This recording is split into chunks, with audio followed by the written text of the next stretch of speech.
Did you know that in the early 1700s, French nobles were secretly sneaking their gold out of France and dumping it into banks in Switzerland? Like literally loading it onto carriages and sending it over the Alps? Why? Because their King Louis XIV was broke from fighting too many wars and building the Palace of Versailles. So, in 1701, he passed this decree, a real thing that basically said, hey rich people, time to pay up. Which obviously didn't go over well with the rich people, and it says something simple but pretty wild. If you're a banker and you spill the beans about a client, you're done. Like legally, fined, blacklisted, finished. So they started moving their money. Quietly, but it all started with a bunch of French royals trying to avoid taxes, a small city in the Alps, and a promise to keep quiet. Not as a loophole, but as a local law. That's where things get interesting. In 1713, the city of Geneva passed this ordinance for bankers. It's a real document ordinance, sir, less bank wires. That's the moment Swiss banking secrecy was born.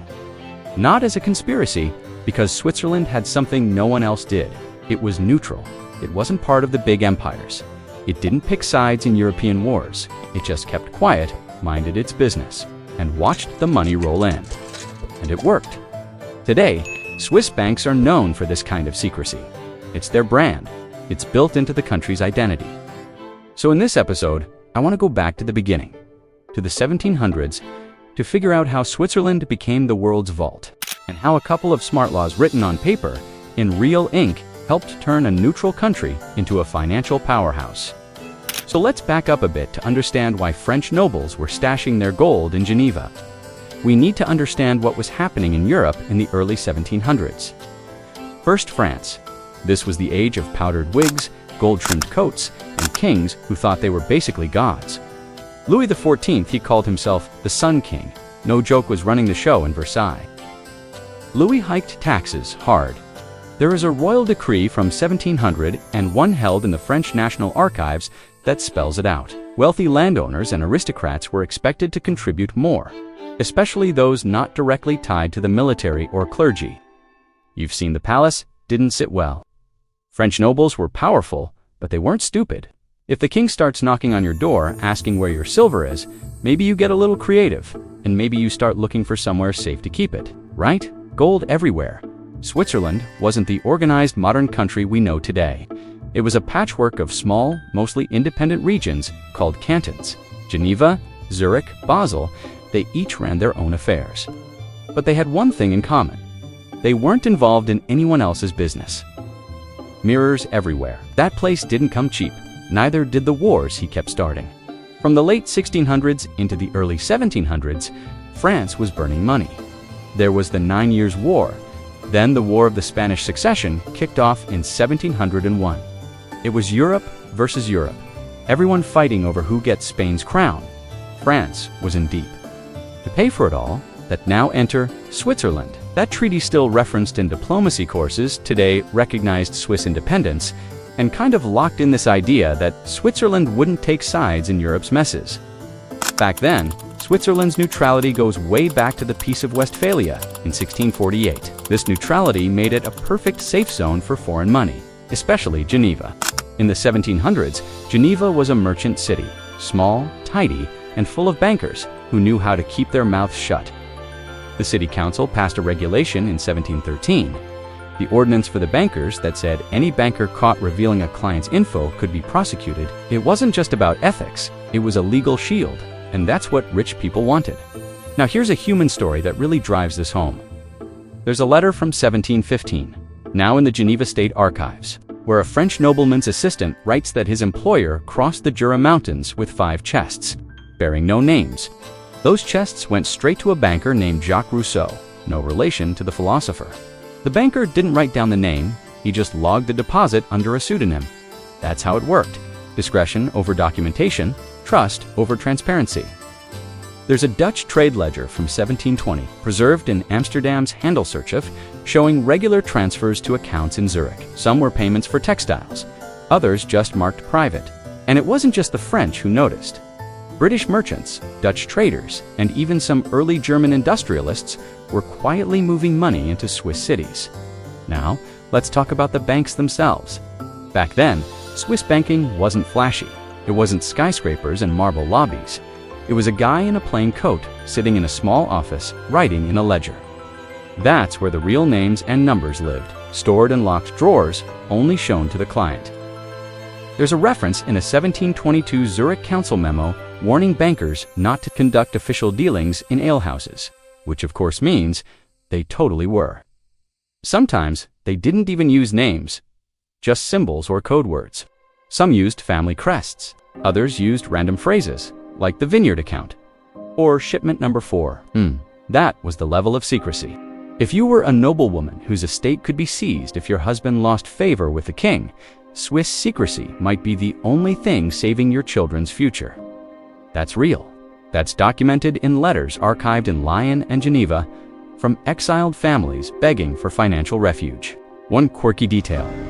Some banks even kept 2 sets of books, one public, one private. The public one was for show. The private one and the meetings. They didn't happen in offices. They happened in back rooms of taverns. So by the mid-1700s, Switzerland had quietly built a reputation. If you needed to hide your money or protect it from political chaos, Geneva was your friend. And this wasn't just about shady dealings. For a lot of people, this was survival. By the middle of the 1700s, the French nobility had figured out a system. When trouble was coming, like another royal audit or political shakeup, they packed their bags, and more importantly, they moved their money.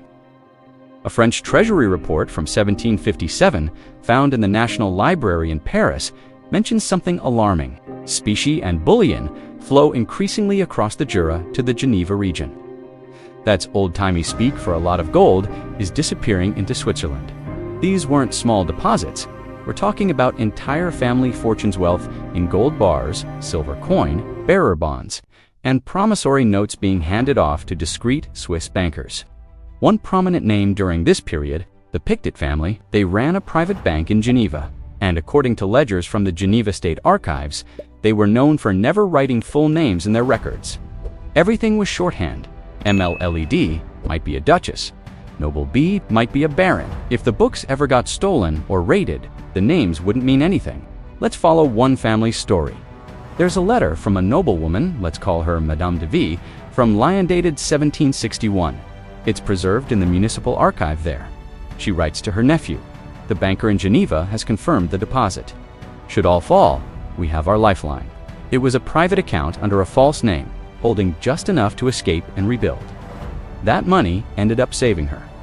During the purges in the late 1770s, her estate was seized, but her account in Geneva allowed her to escape to Lausanne, where she lived out her days quietly. It wasn't wealth anymore, it was survival. Switzerland didn't just stumble into banking secrecy. It was slowly building the legal and cultural habits that would make it famous or infamous centuries later. Start with neutrality. After the Treaty of Utrecht in 1713, yes, the same year Geneva passed its banking ordinances, Switzerland's non-involvement in European conflicts was cemented. The treaty, held today in the British National Archives and Dutch collections, confirmed that Switzerland would stay out of any great power alliance or military entanglement.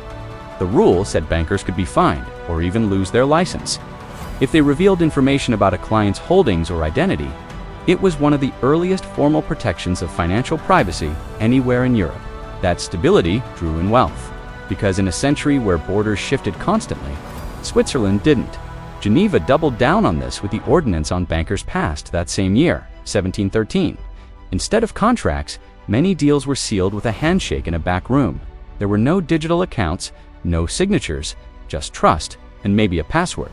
But the real secrecy wasn't written in law, it was practiced. I agree, for discretion is the banker's sword and shield.